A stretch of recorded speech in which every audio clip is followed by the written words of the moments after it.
Namaste to everyone, and welcome to the fifth episode of the Sadhaks of Sadhana show. The Sadhaks of Sadhana show is our beautiful show on the Vedic Sadhana Foundation's official YouTube channel, where we will bring you interesting experiences and perspectives of sadhana by practicing sadhaks from various walks of life and more. My name is Devi Shobha Chandramauli. Namaste. I am the head of marketing at Vedic Sadhana Foundation, and it brings me so much pleasure to be here before you presenting this beautiful Sadhaks of Sadhana show. Also, as many of you know, to introduce the work of Vedic Sadhana Foundation, we are a non-profit, not-for-profit organization dedicated to reviving the beauty and glory of the Vedas and making it accessible to everyone. Anyone who wants to know more has access to it through our foundation, through the apps of our foundation, through transformative programs, and specifically our flagship app, the Sadhana app. The foundation reconnects many individuals, especially youth, with their cultural roots, serving humanity through the way of Sanatan Dharma. Today's special guest on the Sadhaks of Sadhana show is a very special, very immensely talented Agam Aggarwal, a singer and musician putting back ancient chants and hymns of Sanatan Dharma on the lips of millions of our people, especially youth. Welcome, Agam. This is such a pleasure to have you here. Thank you for inviting me. Thank you. It's a Thank pleasure you for me so to. much. Yes. And to say a little bit more about Agam, he has been creating spiritual music. That is his mission. He creates spiritual music from mantras, bhajans, and his medium is YouTube, and it's been there for about 5 years. He has a growing devotional musical YouTube channel with over 7.1 lakh subscribers and over 28 crore views. Is that right, Agam? Yes, it is. Yeah, congratulations. And he has more than 2.5 million people listening to him every month on Spotify. And his vision is through his channel is to bring Sanatan music, the age-old spirit of Sanatan Dharma back to the ears and the lips of listeners, and especially bring young ones connected to this world of Sanatan Dharma. And he is originally from Buland Sheher, UP, and he resides currently in Mumbai, and he is on a mission to perform,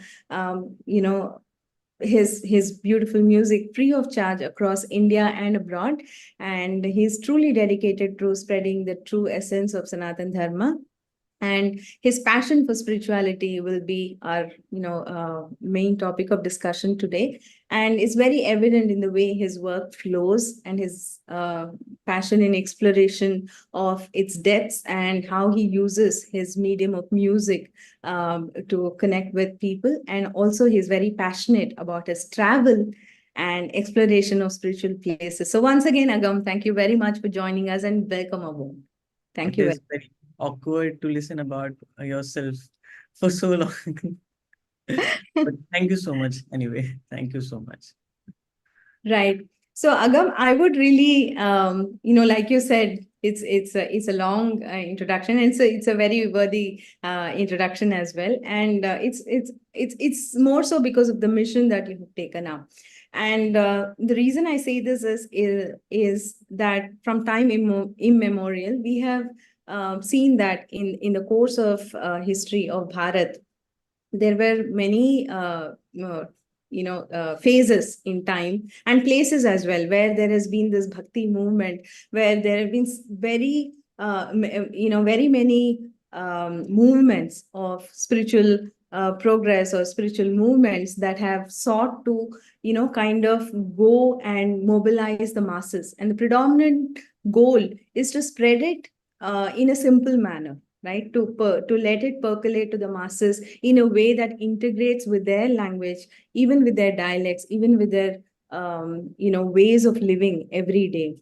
And one of the medium, or one of the tools or the medium that were used before was through folk music, and it's seen in every corner of India, whether it's in the south, north, east, west, everywhere. Folk music has been a predominant, tool for it to reach the masses. Much like how we are seeing that, there are so many other ways, fusion music, like you are doing, to make it more accessible. That is the basic idea, right? So, in the same spirit that you bring our ancient classic hymns, chants, bhajans to the masses, how has your journey been, and what has been your inspiration to get into this, and how do you see this going? I think my journey is quite simpler in comparison of other struggling artists. As an artist, I'm telling you. So I started very early in school days only. I've been learning and singing since I was 3 or 4 years old. And since then, I'm learning in school from my various gurus. So normally लोगों के एक गुरु होते हैं, मेरे काफी सारे गुरु हैं, तो काफी सारा आशीर्वाद मेरे पास खजाने में है. And I've been lucky enough to have such amazing personalities in my life. उनकी वजह से मुझे जल्दी विजन, एक होता है ना कि बचपन में ही आपको विजन दिखा दिया जाता है कि आपको यहाँ रीच करना है, तो वो एक अच्छा विजन मुझे जल्दी दिखा दिया गया था, जिसकी वजह से मैंने अपना पाथ क्विकली फॉलो किया as a musician. And along the way, when I was maybe 12, 13, I can remember, as far as I can remember, I was in class 7. So my father used to follow a bit about Osho. So I got interested as usual. So because his words are like bow and arrow, they can pierce your head and heart. So I was listening at that time, and till now I'm listening to Osho. So that was my first introduction to spirituality, not the religious as per se, because my father is a devotee and he do puja and worship and all, but he never uh, even asked us to follow him. So he just उन्होंने हमें हमें छोड़ दिया था, आपको जो अच्छा लगे वो आप कर सकते हैं. तो हमारी जब समझ आती है तो धीरे धीरे वो अच्छा एक बीज लगता है. तो ये खुद से ही एक समझ आई कि क्या स्पिरिचुअलिटी है, क्या रिलीजियस है.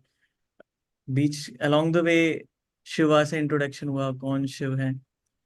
धीरे क्यों वो भी गानों के जरिए हुआ था, क्योंकि मैं भजन गाता था, तो उसमें कुछ शिव के भजन भी होते थे, जिसकी वजह से उसमें एक्सप्लेनेशंस होते हैं कि शिव के क्या क्या मंत्रास हैं, उनकी कुछ कथाएं आती हैं कई गानों में. तो जिसकी वजह से मुझे जानने का और मन करता है कि ये कौन है. तो धीरे धीरे और जाना, till by the time I completed my school, I was 50% spiritual, 50% religious. So it was a great experience, great combination of both. And I came to Mumbai after 12th and did my diploma in music and graduation in music also. I'm currently doing masters. And yeah, since then, YouTube journey has been going great. And I first uploaded Shiv Tandav on YouTube without even knowing what's the uh, merit of it, उसकी कितनी महत्वता है. क्योंकि आप imagine, आप 14-15 साल के हैं, जिसको वो कुछ नहीं बताया गया. नॉर्मली अगर कोई इतना जल्दी डिवोटी बनता है तो उसके घर में कुछ बताया जाता है, उसके घर में सब भक्त होते हैं, बच्चों को सिखाते हैं. हमारे घर में कुछ ऐसा सिखाया नहीं गया था, दिखाया जाता था बस. तो मेरे लिए तो एक ग्रेट अपॉर्चुनिटी थी, एक ग्रेट पूरा एक द्वार खुल गया था कि ये कौन सी दुनिया है. सो music was the initial point, जिसकी वजह से मुझे म्यूजिक में मुझे स्पिरिचुअलिटी में एंट्री मिली. उसकी वजह से म्यूजिक नहीं होता तो शायद मैं स्पिरिचुअल भी नहीं होता. I might be some engineer और सॉफ्टवेयर डेवलपर. सो उसके बाद यूट्यूब ने मुझे काफी सहारा दिया, लोगों को पसंद आया, and I started doing bhajans only. और ये शिफ्ट कैसे हुआ कि सिर्फ भजन्स पर ही मुझे करना है, I don't have any answer to that. Specially क्योंकि मुझे जहाँ अच्छा लगने लगा मैं वही करता गया, और मुझे ये पता ही नहीं पड़ा कि कब मुझे सिर्फ भजन ही पसंद आने लगे, सुनने में भी और गाने में भी। I use to sing everything in school time, from qawwali to ghazal to Sufi to bandish, classical thing, everything I used to sing. And I used to listen almost every music from Nusrat Fateh Ali Khan to Lata Mangeshkar to Michael Jackson to Led Zeppelin, everything. So it's a good exposure. I've been blessed and lucky enough to have good things around me. And फिर उसके बाद तो I'm here only. अच्छा, बहुत अच्छा लगा कि आपने आपकी शुरुआत शिव तांडव स्तोत्र से किया। उसके बारे में कुछ बताएं। How did you you know decide? आपने कभी सुना होगा, कहीं तो सुना होगा और आपको प्रेरणा मिली होगी कि इसको ऐसे बनाए, कुछ और फ्लेवर में इसको प्रेजेंट किया जाए। हाँ हाँ। हाँ, उसके बारे में बताइए थोड़ा। तो बाहुबली मूवी आई थी पहली, first one, and as all of you all, मैं भी उतना ही इम्प्रेस था, और उसमें शिव तांडव का एक छोटा सा चंक यूज हुआ है, कला हम्म। कैलाश खेर जी ने गाया। तो मैंने वो स्कूल में परफॉर्म किया था, वो वाला छोटा पार्ट। अच्छा। और स्कूल में परफॉर्म करने की वजह से उसका म्यूजिक बनाना था, तो उसका म्यूजिक ऐसा था कि थोड़ा उसको कंप्यूटर से ही बनाया जा सकता था, हम ढोलक तबला से उसमें मजा नहीं आता। तो फिर मैंने उसकी वजह से म्यूजिक प्रोडक्शन भी थोड़ा थोड़ा सीखा कि उसका म्यूजिक बनाया जाए ताकि मैं इस पर परफॉर्म कर पाऊँ। And after I completed my twelfth, वो म्यूजिक मेरे पास रखा था, वो गाना मेरे पास रखा था, तो उसमें सिर्फ 3 ही स्टैंजास गाए हुए हैं। नॉर्मली जो शिव तांडव है वो 15 स्टैंजास का है। तो एक आइडिया आया कि चलो 15 स्टैंजास को पूरा गा देते हैं, तो वो पूरा गाया। And daily I think 6 to 7 hours की रिकॉर्डिंग चलती थी, 15 दिन तक मैंने रिकॉर्ड किया अपने ही घर में। और उसके बाद वो अपलोड किया and it went viral, not overnight but very slowly. So वहां से एक मोटिवेशन मिलती है, अगर एक छोटे टीनेजर को इतनी बड़ी मोटिवेशन मिल जाए अर्ली एज में, तो there is no looking back. So फिर उसके बाद तो आई डिसाइडेड कि this is my life goal now. लगता है शिव जी खुश हो गए। Yes definitely. हाँ जी। So thank you for sharing that Agam. आपका क्रिएटिव प्रोसेस कैसा रहता है? लाइक आपने कहा कि आप कम से कम 6-7 घंटे एक दिन में रिकॉर्डिंग करते थे। आप उसके बाद शिव तांडव स्तोत्र आपका पहला था, उसके बाद आपने काफी पीसेस चुने, हिम्स वगैरह सिलेक्शन जो आप करते हैं, उसके उसकी प्रोसेस कैसी कैसी रहती है आपकी? सो प्रोसेस ऐसी रहती है, सबसे पहले तो सॉन्ग सिलेक्शन, वो सबसे ज्यादा मेरा इंपॉर्टेंट पॉइंट होता है, because music singing is all secondary and it can be done easily. अगर आपका सॉन्ग सिलेक्शन ठीक नहीं है अपने गले के हिसाब से, तो कैन गो रॉन्ग। तो मैंने ये डिसाइड किया, जो मैं गाने या भजन या मंत्रास मैं बचपन से सुनता आ रहा हूँ, मैं सबसे पहले उन्हीं को करूंगा, ताकि मुझे याद हो कि मैं क्या सुनता आ रहा हूँ और मैं इजीली गा पाऊँ। तो जो भी मंत्रास आप सुन रहे हो, वो मैं एटलीस्ट 2 साल पहले मैं चूज कर चुका होता हूँ कि ये मैं मुझे करना है। And I try to listen listen them almost daily, जिसकी वजह से वो संस्कृत जो उसके मंत्रास, उसके प्रोनाउंसिएशन होता है, उसका एक गाने का वे होता है। संस्कृत में तो सिर्फ प्रोनाउंसिएशन इंपॉर्टेंट नहीं है, उसका एक क्या पेस भी होता है। हम्म। तो अगर मैं बोलूं जगत जाल पालम कचत कंठ मालम, तो इसमें मजा नहीं आएगा। हाँ। जगत जाल पालम कचत कंठ मालम, तो ये एक पेस है, एक टोन है संस्कृत की। हम्म। तो ये भी एक इम्पॉर्टेंट चीज होती है, क्रुशियल चीज होती है। तो सबसे पहले सॉन्ग सिलेक्शन होता है, उसके बाद एटलीस्ट मुझे 2 या 1 महीना लगता है उसकी म्यूजिक प्रोडक्शन में। And I use logic pro x, for technical guys I am telling कि मैं जो सॉफ्टवेयर यूज करता हूँ जिसका नाम है लॉजिक प्रो।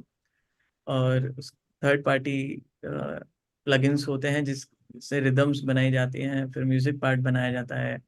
एंड अगर कोई स्तोत्र है या अष्टकम है, अष्टकम में 8 स्टेंजाज होते हैं, तो it usually takes me around 2 days to maximum 3 days एक अष्टकम को रिकॉर्ड करने के लिए। Music takes 20 to 25 days। And जो भी मेरी प्रीवियस वीडियोस हैं from 2019 to 2020 2022, 99% are videos being edited by me only. तो उसको मैं ही एडिट करता हूँ। For YouTube you have to be one man army. आप सबको इतना पे नहीं कर पाएंगे कि आप सबको हायर कर पाए। तो उसके बाद रिकॉर्डिंग होती है, मिक्सिंग होती है, then we edit. And editing के लिए भी अगर आप शूट कर रहे हैं तो there is whole another thing. जगह डिसाइड करनी पड़ेगी, आपको जाना पड़ेगा, ट्रैवल करना पड़ेगा, फिर टीम हायर करनी पड़ेगी। उसके बाद फिर वीडियो की एडिटिंग होगी। अगर शूट नहीं कर रहे हैं तो I usually look around for copyright free videos and pictures, and I merge them according to the feel of song, and I upload it simply. So that's the only thing, nothing too complex. हाँ, अगर आप बिल्कुल initial point पर हैं तो थोड़ा complicated लगता है। Music production is little frustrating also. Till now I think कि कभी भी कोई नया गाना बनाना शुरू करते हैं तो ऐसा फील होता है कि मुझे आता ही नहीं है कुछ भी, कैसे बनेगा ये गाना। तो it's like blank paper every time we start a new song. Right. It's a little So, bit frustrating. Nothing apart from it, it's smooth only. There's whole process and people are there to help us. अच्छा, अच्छा। सो ये आपने बहुत अच्छी बात कही है।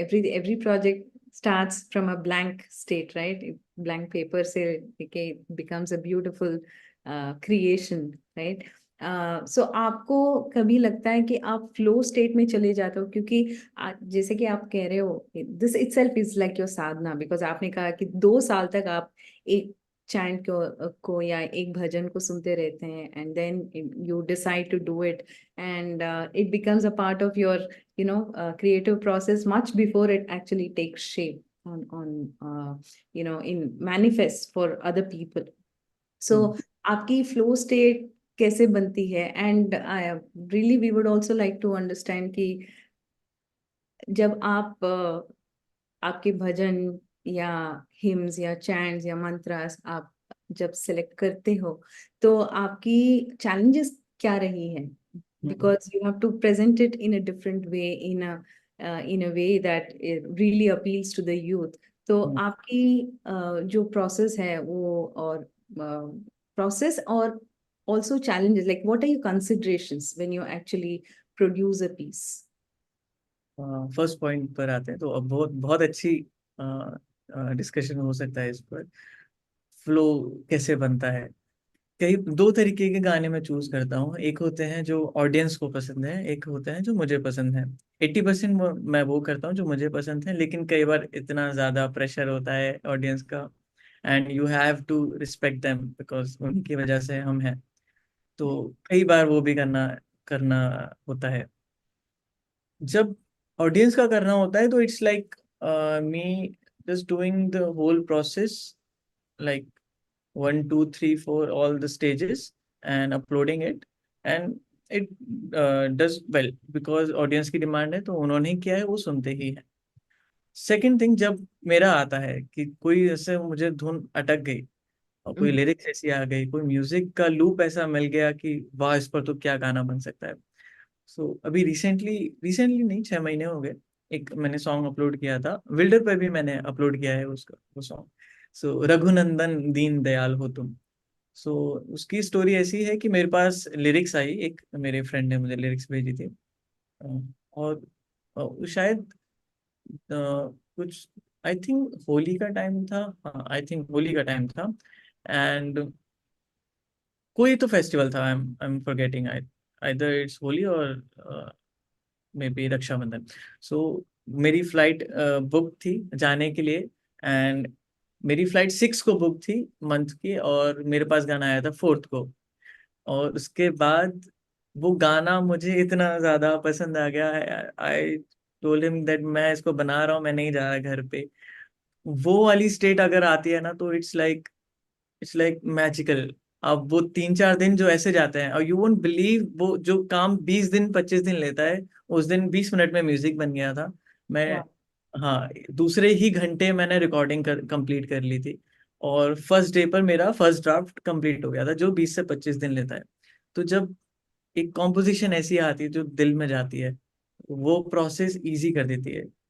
Technical things are, जो सॉफ्टवेयर वाली थिंग्स हैं, वो सब तभी हर्डल बनते हैं जब हम खुद क्लियर नहीं होते। अगर हम क्लियर हैं कि हमको क्या बनाना है, हमारे दिमाग में क्लियर है कि हमको क्या कैसा म्यूजिक चाहिए, कहाँ पर क्या आएगा, तो it's like matter of minutes only. वो एक अच्छा एक्सपीरियंस रहा है। ऐसे ही काफी सारे सॉन्ग आते हैं, दामोदर अष्टका मैंने किया था, तो बनाने के प्रोसेस में, रिकॉर्डिंग के प्रोसेस में ही इतना ब्लिसफुल फील होता है, फिर हमको फर्क नहीं पड़ता वो अपलोड करने के बाद चलेगा या नहीं चलेगा। आई नो कि हम मुझे बहुत मजा आया, तो वो सूदिंग जो एक एक्सपीरियंस होता है उसके लिए वी क्रेव। वो ईयर में आई थिंक एक या दो बार ही मिलता है वो, अगर हम लकी हुए तो। बाकी तो सब कुछ ऑन डिमांड वाला केस ही रहता है। अच्छा, very I, beautiful. you also asked about hurdles and challenges. हाँ, challenges. So शुरुआत में लगता था कि ये नहीं हो रहा है, कैमरा नहीं मिल रहा है, म्यूजिक नहीं बन रहा है, रिकॉर्डिंग अच्छी नहीं आ रही है।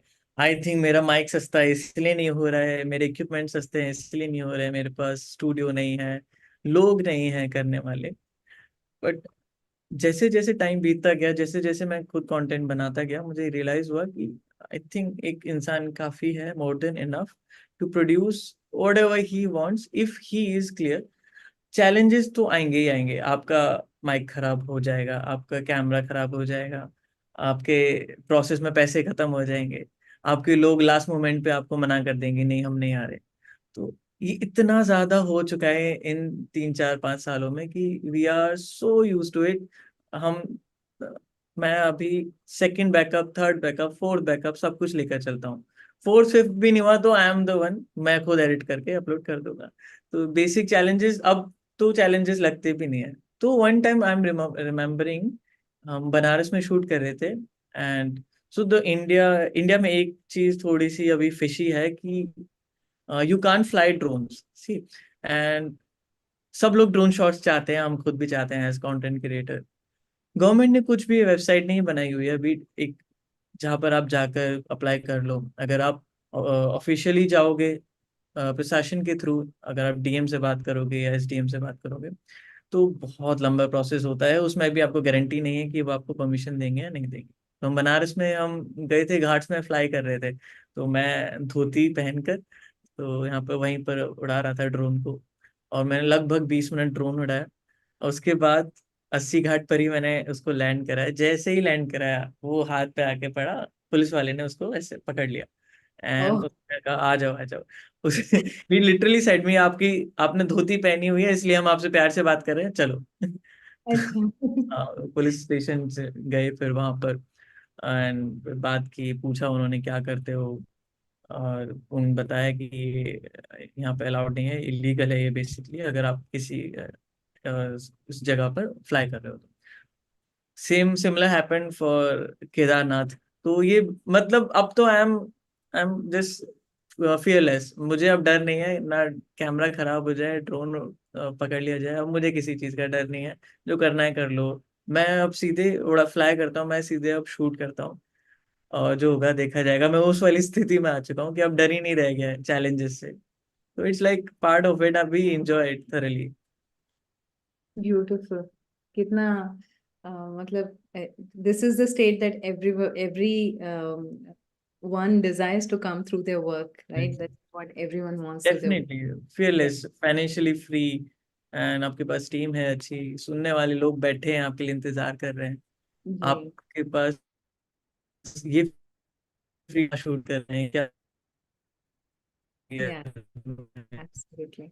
आपको आपके जो इट्स लाइक फॉलोअर्स हैं, सॉरी जी, आपके जो फॉलोअर्स हैं, आपको मेजॉरिटी जो है वो यूथ आपको फॉलो करते हैं, एंड आपकी भी जो पर्पस थी जिससे आपने शुरू की थी वही थी कि ज्यादातर यूथ एंड यंग लोगों को हम इस मोड़ पर लाए सनातन धर्म के थ्रू म्यूजिक, राइट? तो आप तो from your interaction with your audience, with the youth that follow you, how do you feel about their connect with spirituality in this age? Kyunki the general impression is that the youth are moving away from from spirituality, but from what we are seeing from your creation and a few others as well, there are a lot of youth, young people who want to know about our dharma, right? So aapka kya hai? What is it that you have seen with your audience and with the people that you have worked with, or people who follow you or people you follow? What do you think? So when I started in 2019, I don't remember even a single youngster apart from there is a girl who sings very well, Manya Arora. Apart from her, I can't remember a single artist who is young and doing bhajans on YouTube. Not even the great Hansraj Raghuvanshi. He was not even there. वो भी बाद में आए हैं. So मैंने तब श्री राम स्तुति डाली थी, फिर उसके बाद शिव तांडव डाला था and bunch of other mantras. मैंने क्या रियलाइज किया, एक हमेशा एक अगर मैं बिजनेस से बताऊं तो एक अच्छा प्रोडक्ट वही होता है जो किसी गैप को फिल करे. तो गैप यहाँ पर आ रहा था जनरेशन के बीच में कि जो म्यूजिक है वो ट्रेडिशनल था. मंत्रास तो इतने इंटेंस हैं, इतने अच्छे हैं, लेकिन जो म्यूजिक है वो है 30 ईयर्स, 40 ईयर्स, 50 ईयर्स पुराना जो रिकॉर्डिंग्स हैं. बस वही एक गैप मैंने आइडेंटिफाई किया एंड लकीली मुझे म्यूजिक प्रोडक्शन आ रहा था उस दिन और मैं भी सीख रहा था, तो वो चीज़ मैंने यहाँ पर अप्लाई की एंड लोगों का इंटरेस्ट बनना शुरू हो गया. Eventually I started looking at it at 25 to 35 is my prime audience जो की एज की है. सबसे ज़्यादा लिसनर्स मुझे वहीं से आते हैं. सो ये आइडेंटिफाई करने के बाद उसके बाद कोविड आ गया था एंड कोविड में ऑफ कोर्स लोगों ने बहुत संघर्ष किया है, बहुत सारी जानें भी गई हैं, लेकिन कुछ लोग को मेरे जैसे को ऑफ मंत्रास जो अभी 20, 30, 50 मिलियन है पर है, वो सब कोविड में बने हुए हैं. सब घर पे बैठे थे. यूजुअली क्या होता है, यंगस्टर्स के पास टाइम नहीं होता है, या अगर टाइम है भी तो पार्टी करनी है, घूमने जाना है, गेम खेलना है. अब वो सब कुछ इतना ज्यादा गेम खेले कि अब क्या करें. फिर here comes in spirituality. So let's see. Youngsters को हर चीज वो पसंद आती है जो थोड़ा सा अलग हो. उस समय स्पिरिचुअलिटी काफी अलग थी. आज सिर्फ 3 साल पहले people were not really into spirituality और not showing off that they are spiritual. वो बहुत थोड़ा कंजर्वेटिव थे, थोड़े से हाँ करते हैं, घर पे करते हैं. वो एकदम ओपननेस नहीं थी स्पिरिचुअलिटी को लेकर. और धीरे धीरे जैसे कुछ कुछ मूवीज में बाहुबली 2 आई, फिर एंड कुछ मूवीज में ऐसे दिखाया गया कि praying Shiva is great thing and great people pray to the deities. तो थोड़े से लोग खोले and people like Om Swami and people like many monks online, they made their own channel. उससे पहले काफी लोगों का ऑनलाइन चैनल भी नहीं था यूट्यूब पर, काफी सारे मॉन्क्स का भी नहीं था. तो उसकी वजह से स्प्रेड हुआ धर्मा. लोगों को लगा कि ये शायद जो हम फॉलो करते आ रहे हैं उससे कहीं गुना एडवांस है, कहीं गुना बेटर है. उनको ये एडवांसमेंट दिखी तो वो ओपनली शो ऑफ करने लगे.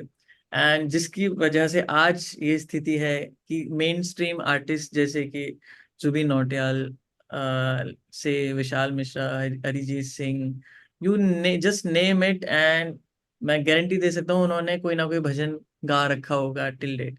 इन 2 सालों में टी सीरीज से लेकर Zee Music, Times Music and what all Sony Music, Reliance Music and Shimaru, Saregama, all have done bhajans and also have approached me, but I have made myself exclusive for a few only. So उन्होंने almost सभी बड़े artist को पकड़ के आओ भाई भजन गाओ. सबसे भजन गवा रहे हैं क्योंकि उनको पता है अब यूथ का रुख किसकी तरफ है. और जब मेन स्ट्रीम आर्टिस्ट ओपनली बताते हैं कि हाँ हम इनको फॉलो करते हैं, हम शिव के भक्त हैं, हम कृष्ण के भक्त हैं, हम श्री हरि के भक्त हैं, तो लोगों की फिर ओपननेस आगे आती है कि हाँ हम भी भक्त हैं. और ये अब ये न्यू कल्चर बन चुका है कि स्पिरिचुअलिटी को छुपा कर नहीं, अब दिखा कर फॉलो करना है. खुल के. हाँ खुल के फॉलो करना है, बिल्कुल. बिल्कुल. हाँ. तो अगम जी, आपकी मतलब आपकी जर्नी से मुझे ये पता चला कि आप टेक्नोलॉजी में बहुत ज्यादा दिलचस्पी रखते हो, because your journey, your mission has found its fruition through technology, whether it is through technology in your music, like your mixing products or software or whatever, the editing software, that for the production process, and also to reach the masses, you've used technology. So your spirituality journey has been very much intertwined with technology. Um, and I also know that you are a user of Sadhana app, right? And Sadhana app is like the ultimate example of technology, amalgamating with spirituality. So, how has your experience been with Sadhana app, and how have you felt, in the midst of all your other spiritual practices and everything that you're doing? So I'll start from ground zero. Usually क्या होता है जब हम, मैंने आपको बताया, हम we search for copyright free images or videos over internet to use for our music. So I keep searching and keep looking for videos. I keep collecting for my audios to use in future. तभी एक trailer viral हो गया था, and you know किसका trailer है वो. Yeah. I was blown away. I was on the floor. क्या बनाया है ये, इतना अच्छा ट्रेलर, इतनी अच्छी इमेजिनेशन, इतनी अच्छी animation, music production, sound quality, everything was top notch. I immediately thought that it is some, I think, foreign company. India में तो ऐसा कुछ आसपास भी नहीं देखा है. सो वहां पर मुझे पता चला कि अच्छा, okay, there is some app doing something. थोड़ा कंफ्यूजिंग था शुरुआत में कि है क्या exactly, but the trailer was enough to attract me to download it and test it from my side. उसके बाद कुछ महीने बीत गए थे ऐसे ही, and I got a mail from Swami Vedanand ji that he likes to use my Hanuman Ashtak for the app. So I was so happy. See, please take it, take every song you want. And he was kind enough to offer me some money, and I humbly denied. I hope he's not उन्होंने बुरा नहीं माना हो इस बात का. So उसके बाद I got to know about the great Om Swami. After I had no idea that he is the initial point for the Sadhana app, and I visited. Till now, till that time I was not a hardcore user of Sadhana app. I just knew कि हो क्या रहा है अभी. I am always skeptical of religious and spiritual organizations because there are so many and few are not doing, good stuff. So it's always important to dive in after you check everything all around ki kya hai. Oh, I usually do what I usually do, that I go to the ashram without any lead or anything. So in April this year only, I think March, sorry, in March this year only, I went to ashram, Badriga ashram, and I stayed there for maybe 3 days, 4 days, and got to know about the Om Swami, got to know about Sri Hari and that place, his journey, and this Sadhana app also, and Wilder also. Books, आज तक, उस समय तक मैंने 12th के बाद एक भी बुक नहीं पढ़ी थी. तो I used to just listen की people read 200 300 pages in a week और इन अ डे और टू. मैं आई यूज्ड टू थिंक कि कितना ज्यादा इम्पॉसिबल है, कोई कैसे एक बुक पढ़ सकता है, कितना how boring it is to read a book. And while I was in the ashram, I got a book, of course, in the initial point, if the truth be told, the great book. And मेरी चंडीगढ़ से मुंबई की वापस की flight थी, sorry train थी this time, and I had whole 31 hours with me. You won't believe, मैंने शाम को शुरू किया, पूरी रात पढ़ा, सुबह पढ़ा, घर पर आकर थोड़े से पेजेस बचे थे वो पूरे कंप्लीट किए विद इन 24 आवर्स. ये सब हो गया था. आई वाज लाइक ये क्या हो रहा है मेरे साथ. जो आदमी एक, मैं बड़े टेक्स्ट भी नहीं पढ़ सकता. सब लोगों को पता है कि I can't read text over phone, messages भी नहीं पढ़ सकता. I am so I don't know, I'm lazy or what. I can't just read with concentration. मैं म्यूजिक अच्छे से बना सकता हूँ लेकिन मेरी रीडिंग नहीं हो सकती मेरे से. Now I was a hardcore reader. I ordered another book and then another book, another book, another book, another book. It's like endless. So वहां से बुक्स का शौक चढ़ा. बुक्स में फिर उसके बाद मेरा पाला पड़ा ancient mantras, ancient science of mantras. वो बुक मैंने पढ़ी पूरी. फिर आई वाज सो वरीड कि ये इतनी ज्यादा इंटरेस्टिंग है लेकिन मैं करूं कैसे. ये कॉम्प्लिकेटेड है, मैं कैसे सामान जुटाऊं, कहाँ करूं. मुझे इतना टाइम, टाइम तो ठीक है, time it's like I have the freedom of time रखिए. लेकिन चीजें कैसे हो कैसे, और गाइडेंस कैसे मिले, कुछ मैं गलत तो नहीं कर दूं. एंड उसके बाद मैंने फिर, मुझे पता था साधना पे कुछ हो रहा है लेकिन एग्जैक्टली क्या है वो नहीं पता था. तो I started learning Sadhana app and using it regularly. I was so happy कि ठीक है चलो finally I don't have to look out कि मुझे ये सामग्री कहाँ मिलेगी, ये यज्ञ कैसे होगा, एंड कोई पंडित जी कैसे मिलेंगे, यजमान कैसे उनको लास्ट में खिलाएंगे, कैसे कैसे क्या क्या होगा कुछ. आई वाज सो वरीड मुझे, क्योंकि मुझे करना तो था. वो बुक इतनी ज्यादा इंटरेस्टिंग थी. सो नॉर्मली लोग क्या करते हैं, पहले ऐप डाउनलोड करते हैं, फिर उसके बाद मे बी ओम स्वामी, उसके बाद बुक. मेरा उल्टा था, मुझे ओम स्वामी के बारे में भी नहीं पता था.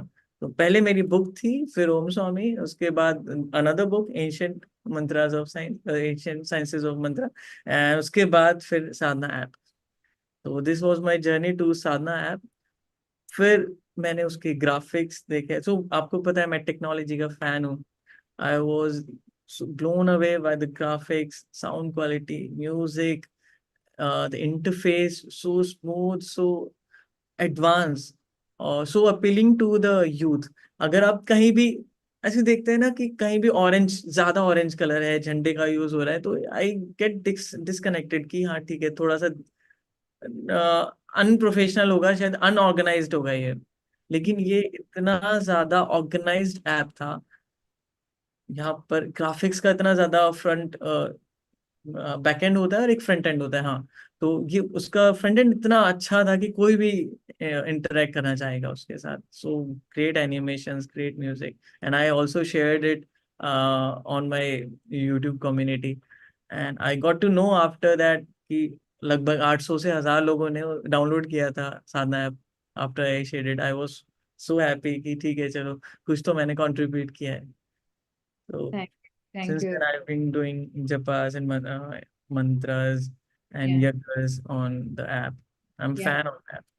या यही तो है ना कि जैसे कि आपने बहुत अच्छी तरह से एक्सप्लेन किया कि हम सारे लोगों को एक एंजाइटी होती है कि हम ठीक कर रहे हैं, हम कहीं हाँ, गलत स्टेप ना ले ले. exactly, हाँ, शायद मुझे कुछ नहीं पता, but what am I starting to do, कुछ किसी का हेल्प ले लो. So Sadhana app is like the saviour for us there. And definitely. इसी विद द सेम सेंटिमेंट, इसी सेंटिमेंट के साथ हम we have just announced for the Ram Yagya, sorry, for the Ayodhya inauguration, जो टेम्पल का उद्घाटन है 22 जनवरी को. इसी के संबंध में we have announced a Ram Yagya, Shri Ram Yagya for 18 lakh times, where we are inviting people to also collectively participate in the yagya. And जैसे कि आपने कहा ये यज्ञ करने के लिए you don't need physical ingredients, सामग्री कुछ नहीं चाहिए, पंडित जी नहीं चाहिए, you can do it yourself. Time भी मतलब you don't need to much time. यज्ञ के लिए 2-3 घंटे नहीं चाहिए, just takes minutes, like 9 minutes. So that is what we are doing. And this is our Samarpan. हम हमारी एक छोटी सी समर्पण है, जो इतनी बड़ी माइलस्टोन मोमेंट है हमारी देश के लिए, जो राम जन्मभूमि. It is not an easy thing, it was not a simple thing. ये संघर्ष रहा 500 ईयर्स के लिए. 500 साल का जो संघर्ष है, हमारी कम्युनिटी, बहुत सारे लोग जुड़े थे, अभी भी जुड़े हैं. सो हमारी एक छोटी सी contribution to that movement. So I would really love for you to also invite your audience to participate in this beautiful mission. That is just an offer, surrender of devotion, love, bhakti to our beloved Sri Ram Bhagwan. Nothing else. Definitely in fact मैंने कई बार उस पहली post के बाद भी कई बार साधना app का links डाले हैं and I have got great responses. People are blown away कि क्या कितनी अच्छी ऐप है. एंड मैं फिर से जो अभी देख रहे हैं उनसे भी रिक्वेस्ट करता हूँ कि please please please just at least download and see once. आपको खुद ही वहां से बाहर जाने का मन नहीं करेगा. If you are true spiritual seeker, आप एक सच्चे साधक हैं, तो आप उससे बाहर नहीं जा पाएंगे. आपको एक अजीब सा एक अच्छा एहसास होगा उसको यूज करके. प्लस 500 साल की तपस्या रही है सभी लोगों की, लाखों हजारों जाने गई हैं राम जी को उनके स्थान पर लाने के लिए. तो हमारा भी एक छोटा सा कंट्रीब्यूशन तो बनता है, और एक यज्ञ से अच्छा कंट्रीब्यूशन कुछ नहीं हो सकता. And Sadhana app is giving us this golden opportunity. इसमें आपको ना के बराबर मेहनत करनी है. You just have to be physically and mentally present there, and आपको विजुलाइज करना है कि आप एक यज्ञ कर रहे हैं. Rest will be handled by the app. आपको, अगर आप पहले फर्स्ट टाइम यूजर हैं, तो आपको इजीली समझ आ जाएगा. There are plenty of tutorials on YouTube also to make you understand. And I would request you to please download Sadhana app and do Ayodhya Yagya from yourself also. Thank you, Agamji. I would just like to add to what you've said to all the people watching us. The all it takes for you to is just click on the link below the video in the description here. In the video description here, you just have to click on the link and it will take you to the Sadhana app, to the Yagya section, the particular Yagya that we are talking about, the 9-minute Yagya. And you don't have to do anything, just wait for the app to download and just take you to the Yagya section. And you would have already, offered one Yagya to Sri Ram, just like that, just by clicking on this link below. And you can keep doing it. You can take a mini sankalpa of 18 Yagyas over the next 9. We have 19 days left to the inauguration date. So just take a mini sankalpa of, devoting 4 or 9 minutes every day and just do 18 yagyas, and you would have contributed, greatly to this movement, and, made yourself a part of this beautiful milestone moment in history. So that is our request, sincere request to you all.